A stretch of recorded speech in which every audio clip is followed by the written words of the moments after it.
Aloha, namaste. Welcome back again for our Krishna book reading number 5. My name is Janapati Das. Some of you may know me as James.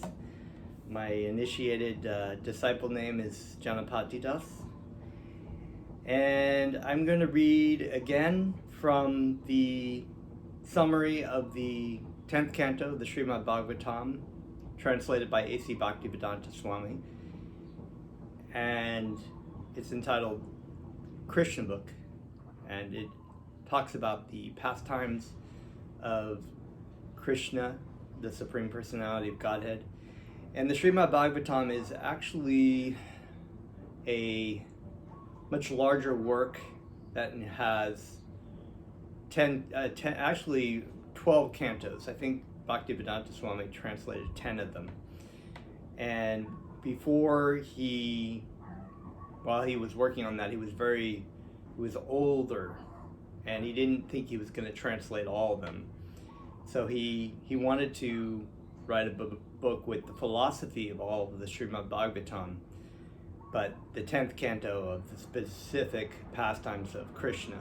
If you read the Srimad Bhagavatam, translated by A.C. Bhaktivedanta Swami, which I recommend, it's actually taken me over 10 years to read because it's so big. I'm about maybe 95% into it.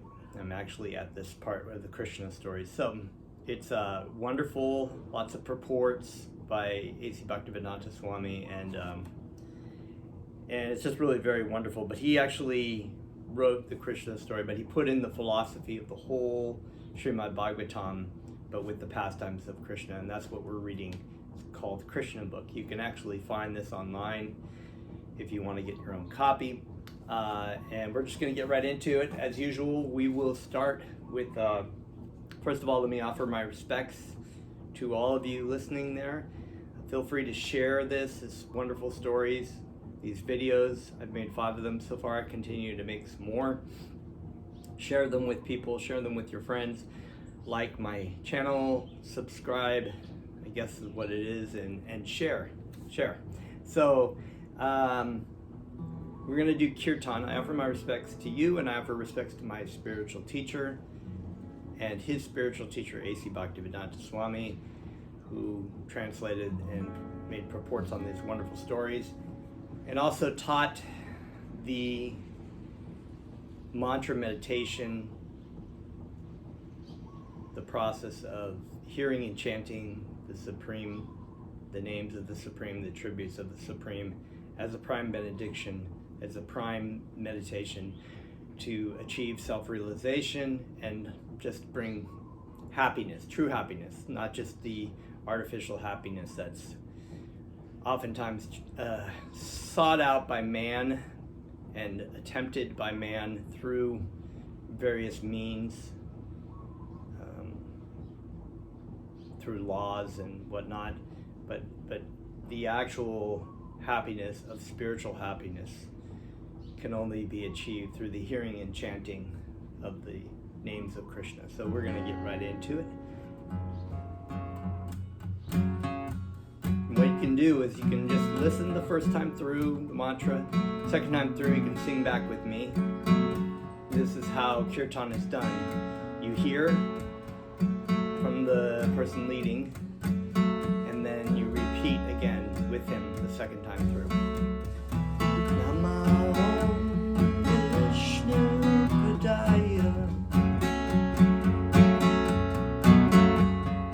Krishna Prastaya Bhutale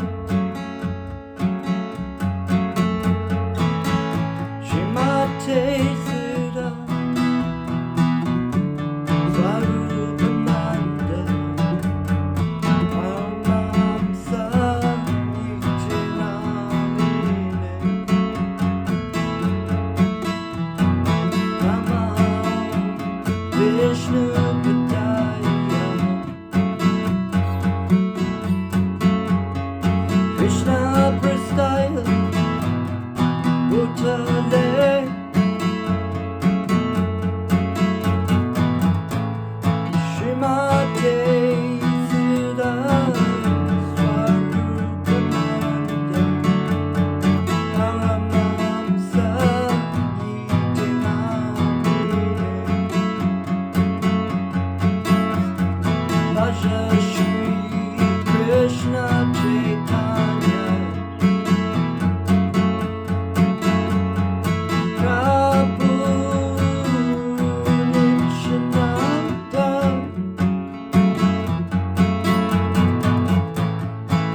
Haribol. Of course, as we said, Haribol means to chant the names of Krishna. I started talking about that yesterday. Hari meaning the thief, the one who steals all your desires, steals everything from you, your love, and that's in a true happiness. And bol, of course, means a song, or to chant, or to sing the names of the Supreme. So we were going to get right back into, we were reading chapter 1, titled The Advent of Lord Krishna. And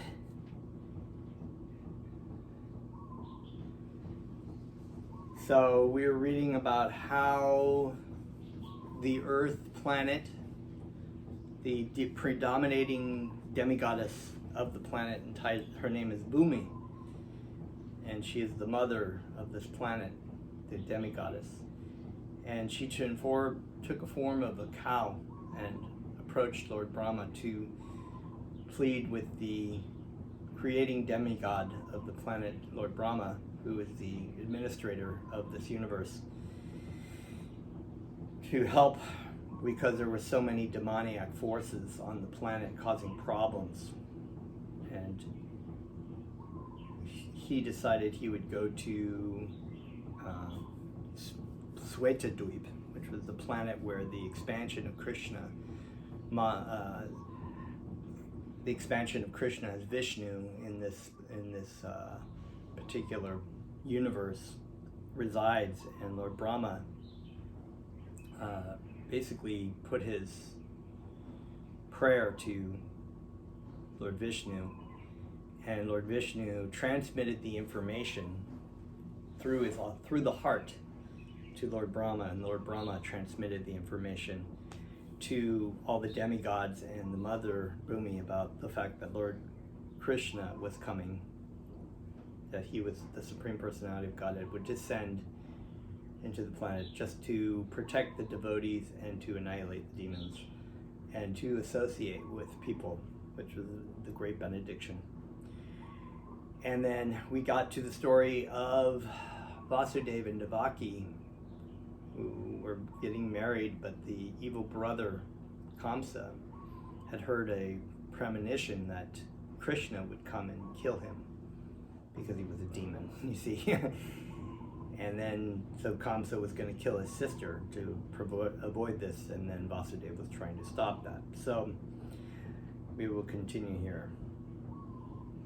The luminous planets, so Vasudeva is telling Kamsa, the luminous planets like the sun, moon, or the stars reflect themselves in different types of reservoir, like water, oil, or ghee. The reflection moves according to the movement of the reservoir. The reflection of the moon is also on the water, and the moving water makes the moon also appear to be moving. But actually the moon is not moving. Similarly, by mental concoction, the living entity attains different kinds of bodies, although actually he has no connection with such bodies. But on account of illusion, being enchanted by the influence of Maya, the living entity thinks that he belongs to a particular type of body. That is the way of conditioned life. Suppose a living entity is now in a human form of body. He thinks that he belongs to the human community, or a particular country, or a particular place. He identifies himself in that way, and unnecessarily prepares for another body which is not required by him. Such desires and mental concoctions are the cause of different types of body. The covering influence of material nature is so strong that the living entity is satisfied in whatever body he gets and identifies with that body with great pleasure. Therefore, I beg to request you not to be overwhelmed by the dictation of your mind and body, which is something that we're all enraptured by, our mind and our body. And the point is made very good that the identity of understanding that we are not our body nor are we our mind is a very radical idea. No one really believes that. When you ask people, who are you?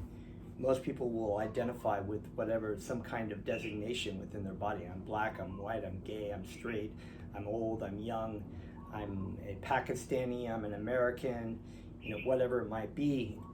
But here they said that, depending on the type of body that the living entity transmigrates to, they are happy and they identify themselves. So if someone comes into a cat body, they may have been in a particular body previously of a human, identifying with the human, with the family, with a particular race and whatever attributes. They might have been a teacher or whatever, and they acted in that life in a certain way that gave them, that shaped their mind in a way which is considered the subtle body, and they came into their next life. When the living entity wanted to leave at the time of death, it was taken with the subtle body into another form, and now it's a cat or it's a worm, and they think, ooh, I'm a worm, this is my worm family, this is where I live, in these pile of poo, and I love eating poo. Now you, as a human, you would think, oh, I'm not going to eat poo, that's disgusting. But as a worm, you're like, this is great, and then you may go another time into a cat body or a bird body or a tree body, and then you're there for long periods of time. You're satisfied with certain things, you think you're in that particular body, and you are that particular body. But here Vasudeva is telling Kamsa that because of the different types of bodies and desires and concoctions that we create with our mind, we identify ourselves incorrectly in this life as our body and mind, and we take on another life form in the next life, identifying with that. Vasudeva thus requested Kamsa not to be envious of his newly married sister. One should not be envious of anyone, because envy is a cause of fear both in this world and in the next, when one is before Yamaraj, the Lord of Punishment after death. Vasudeva appealed to Kamsa on behalf of Devaki, stating that she was his younger sister. He also appealed at an auspicious moment at the time of marriage. A younger sister or brother are supposed to be protected as one's children. The position is overall so delicate, Vasudeva reasoned, that if you kill her, it will go against your high reputation. At that time, maybe nowadays it's, whatever. I guess not really justified, but, people do it more often. But back then, if you were to kill a family member, especially like your sister, a woman that you're taking care of, it was considered a really grave offense. Vasudeva tried to pacify Kamsa by good instruction as well as by philosophical discrimination, but Kamsa was not to be pacified because his association was demoniac. Because of his demoniac associations, he was always a demon, although born in a very high royal family. A demon never cares for any good instruction. He is just like a determined thief. One can give him moral instruction, but will not be effective. Similarly, those who are demoniac or atheistic by nature can hardly assimilate any good instruction, however authorized it may be. That is the difference between a demigod and a demon.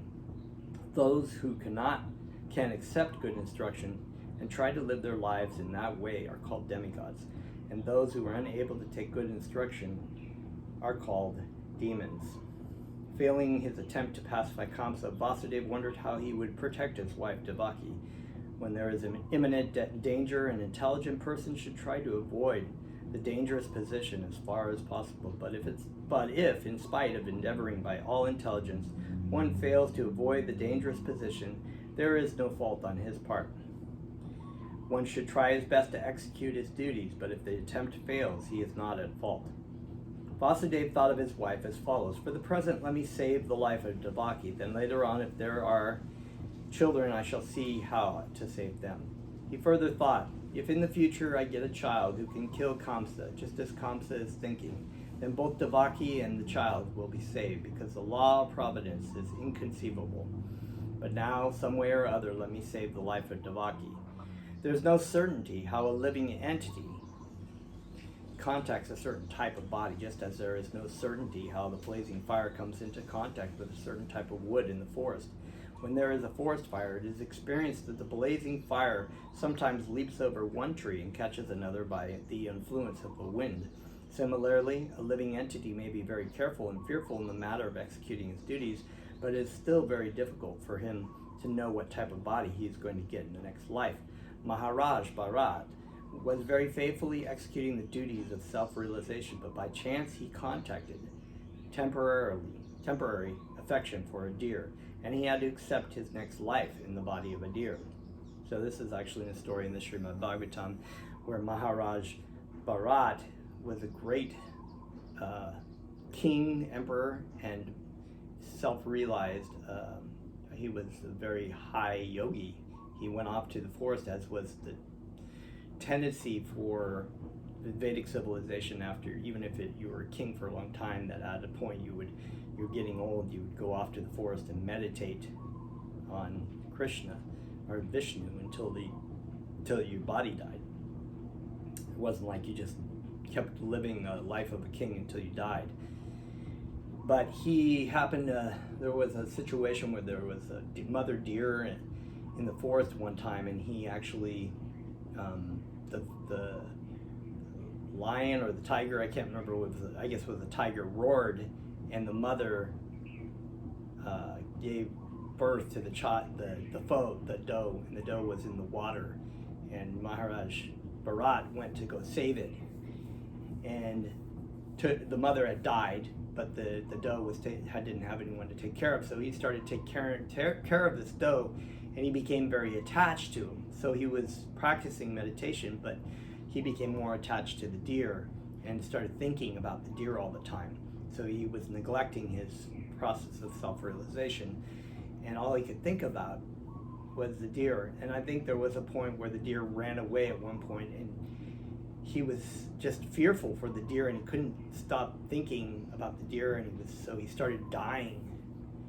And at the end of his life, the deer came by, and he was looking at the deer, and he was thinking about the deer. And so in his next life, he became a deer, even though he was a great yogi who had practiced self-realization. But fortunately, he was able to remember his life, and so he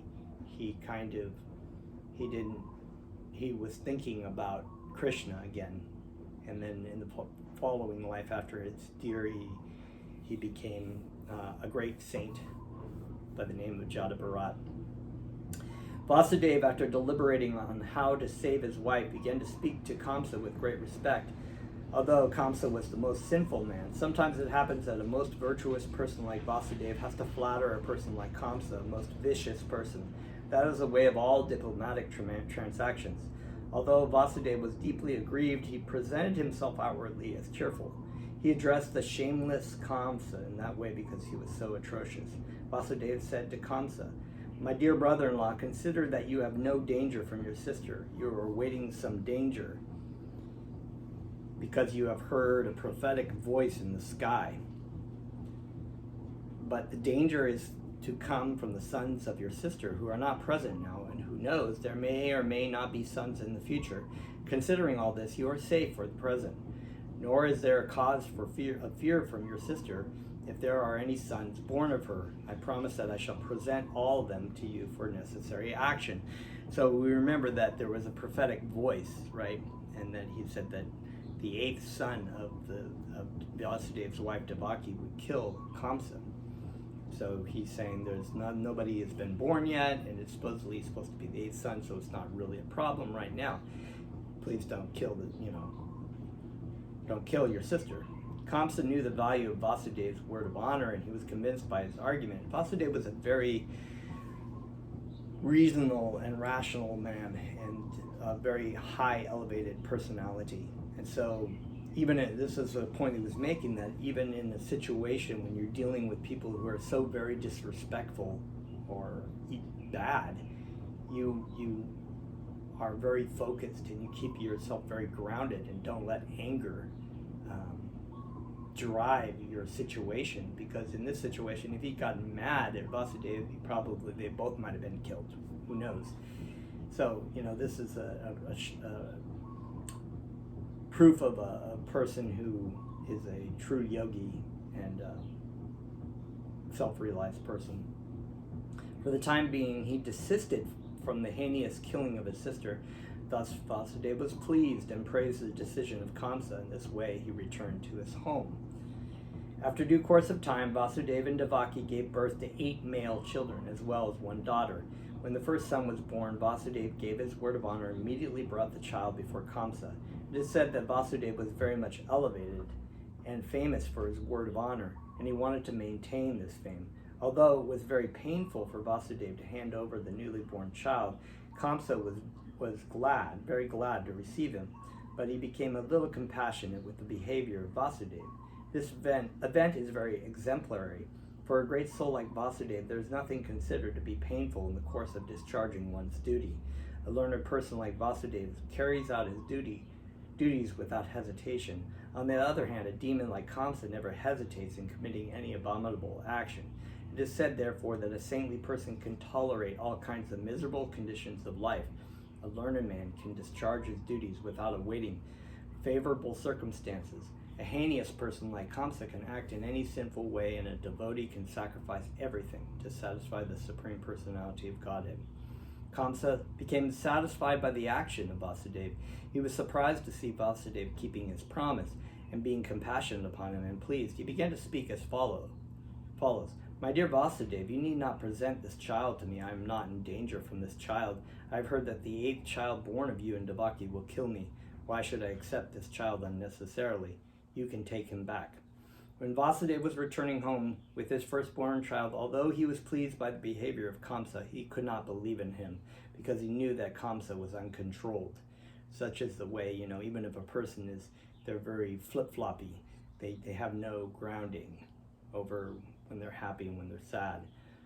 So he knew that he was not very controlled, that sooner or later his anger would get the best of him, and we'll see what happens here. An atheistic person cannot be firm in his word of honor. One who cannot control the senses cannot be steady in his determination. The great politician Shanyaka Pandit said, "Never put your trust in a diplomat or in a woman. Those who are addicted to restricted sense gratification can never be truthful, nor can they be trusted with any faith." At that time, the great sage Narada came to Kamsa. He was informed of Kamsa's becoming compassionate to Vasudeva and returning his firstborn child. Narada was very anxious to accelerate the descent of Lord Krishna as soon as possible. He therefore informed Kamsa that personalities like Nanda Maharaj and all the cowherd men and girls and the wives of the cowherd men in Vrindavan, and on the other side, Vasudeva, his father, Shurasena, and all his relatives born in the family of Rishni of the Yadu dynasty were preparing for the appearance of the Lord. Narada warned Kamsa to be careful of the friends and well-wishers and all the demigods taking birth in those families. Kamsa and his friends and advisors were all demons. Demons are always afraid of the demigods. After being thus informed by Narada about the appearance of the demigods in different families, Kamsa at once became alert. He understood that since the demigods had already appeared, Lord Vishnu must be coming soon. He had once arrested both his brother-in-law and Vasudeva and Ibaki and put them behind prison bars. So Narada Muni that's another personality who was a great saint. And we can talk a little bit about him as because he's in the story. But he informed Kamsa of the situation and warned Kamsa that these things are going to be happening, because he wanted to actually accelerate the coming of Lord Krishna to the planet. So it wasn't really a bad thing. Within the prison, shackled in iron chains, Vasudeva and Ibaki gave birth to a male child year after year, and Kamsa, thinking each of the babies to be an incarnation of Vishnu, killed them one after another. He was particularly afraid of the eighth child, but after the visit of Narada, he came to the conclusion that any child might be Krishna. Therefore, it was better to kill all the babies who took birth of Ibaki and Vasudeva. This action of Kamsa is not very difficult to understand. There are many instances in the history of the world of persons in the royal order who have killed father, brother, a whole family, and friends for the satisfaction of their ambitions. Stories of all the time, people who were kings sometimes would kill their own sons because they didn't want them taking over the kingdom. So you never know, in this situation, it's happened in history over and over again. People are in fear of losing their power, so they will kill family members who they feel are going to take over, or maybe the family members will kill them, like Hamlet or something. There is nothing astonishing about this, for the demoniac can kill anyone for their nefarious ambitions. Kamsa was made aware of his previous birth by the grace of Narada. He learned that in his previous birth he was a demon of the name Kala Neme, and he was killed by Vishnu. Having taken his birth in the Bhoja family, he decided to become the deadly enemy of the Yadu dynasty. Krishna was going to take birth in that family, and Kamsa was very much afraid that he would be killed by Krishna, just as he was killed in his last birth. He first of all imprisoned his father, Ugrasena, because he was the chief king among the Yadu, Bhoja, and Andaka dynasties. And he also occupied the kingdom of Shurasena, Vasudeva's father. He declared himself the king of all such places. Thus ends the Bhaktivedanta purport of the first chapter of Krishna, the advent of Lord Krishna. So we're going to get into the second chapter tomorrow, next time, so hang on. And that chapter is entitled Prayers by the Demigods for Lord Krishna in the Womb. So we'll stay tuned for that. And feel free to go back if you haven't heard any of these. I've done 5 of these videos so far, so you can go back. Or if you feel, you can even order a copy of Krishna online. And we're just going to get back into the kirtan again. Thank you very much.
Haribol, namaste, and aloha.